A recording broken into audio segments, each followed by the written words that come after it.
बात है ना।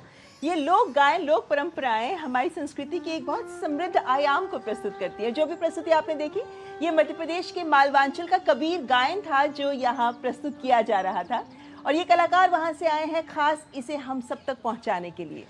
इसी तरीके से लोक परंपराओं को देश विदेश तक और पूरे देश में भी इन परंपराओं की रोशनी को बिखेर रहे हैं कितने ही कलाकार, जिनमें से एक हैं महाराष्ट्र के रघुवीर तुकाराम खेडकर। ये जो वहाँ की तमाशा लोक परंपरा है ना, इसी पर काम करते आए हैं। पिछले 5 दशक से 12,000 से अधिक प्रस्तुतियां इन्होंने दी हैं, और इसीलिए देश ने भी उन्हें दिया है सम्मान पद्म पुरस्कार के माध्यम से।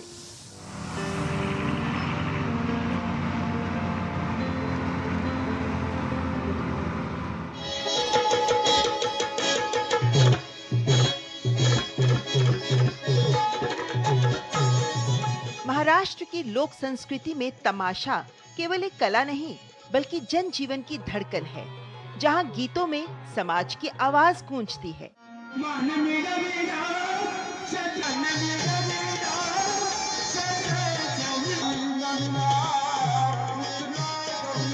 हास्य के माध्यम से गहरे संदेश सामने आते हैं और मंच लोगों की भावनाओं का आईना बन जाता है।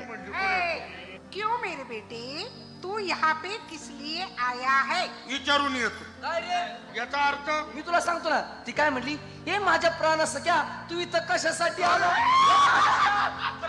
इसी समृद्ध लोक परंपरा को अपने जीवन का संकल्प बनाने वाले कलाकार हैं रघुवीर तुकाराम खेडकर। जय जयकार, हाच का तो आमचा महाराष्ट्र, ज्या महाराष्ट्रासाठी आमच्या हजारो मावळ्यांनी आपल्या प्राणाची आहुती दिली।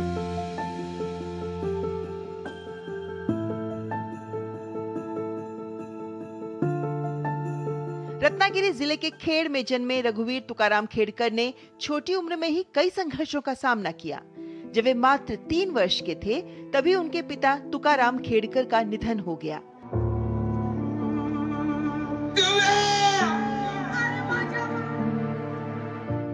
लेकिन विपरीत परिस्थितियों के बावजूद उनकी माता कांताबाई सतरकर ने इस परंपरा की लौ बुझने नहीं दी, और उसी विरासत को सहेजते हुए रघुवीर खेडकर ने मात्र 9 वर्ष की आयु में ही मंच पर अपने सफर की शुरुआत कर दी।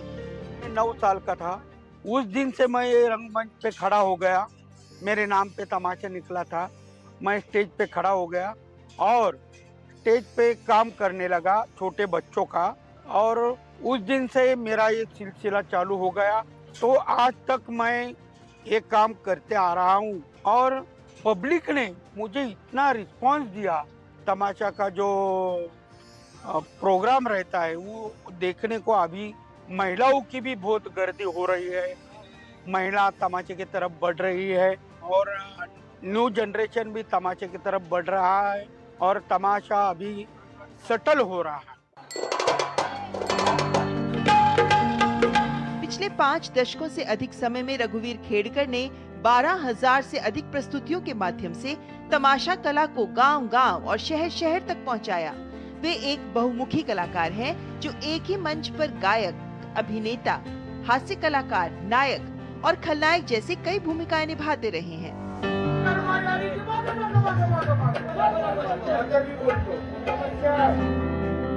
उनकी कला सिर्फ मनोरंजन तक सीमित नहीं रही।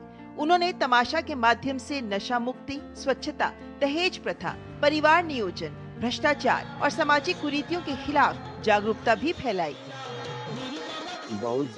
परिचय गेले 40 वर्षापासून महाराष्ट्र के कई तमाशा मालिकों के साथ मेरे संबंध हैं, लेकिन बड़े भाई जैसे तमाशा मालिक बनना आसान नहीं है। उनका स्वभाव कलाकारों के साथ काफी अच्छा है। उन्होंने अपना पूरा जीवन कला के लिए समर्पित कर दिया। मंच पर कला प्रस्तुत करना ही उनका एकमात्र उद्देश्य रहा है। ये पुरस्कार मिलने से मेरा हृदय भावुक हो गया है। रघुवीर तुकाराम खेडकर का कलाकारों और दर्शकों के प्रति जो प्रेम है वो उनके अंतिम सांस तक बना रहेगा। भारत सरकार द्वारा पद्मश्री से सम्मानित होने पर उन्हें हार्दिक शुभकामनाएं। रघुवीर खेडकर ने केवल मंच पर अभिनय ही नहीं किया बल्कि लोक कलाकारों के अधिकारों और सम्मान के लिए भी आवाज उठाई। वे महाराष्ट्र राज्य ढोलकी फड़ तमाशा संगठना के अध्यक्ष भी रहे, जहां उन्होंने कलाकारों की समस्याओं के समाधान और मानदेय के लिए भी प्रयास किए। उनके योगदान को समय समय पर अनेक सम्मान से भी सराहा गया।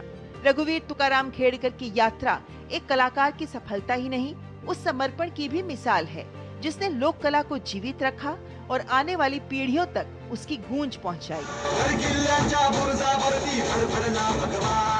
कला के क्षेत्र में उनके इस असाधारण योगदान के लिए रघुवीर खेड़कर को पद्मश्री पुरस्कार की हार्दिक बधाई।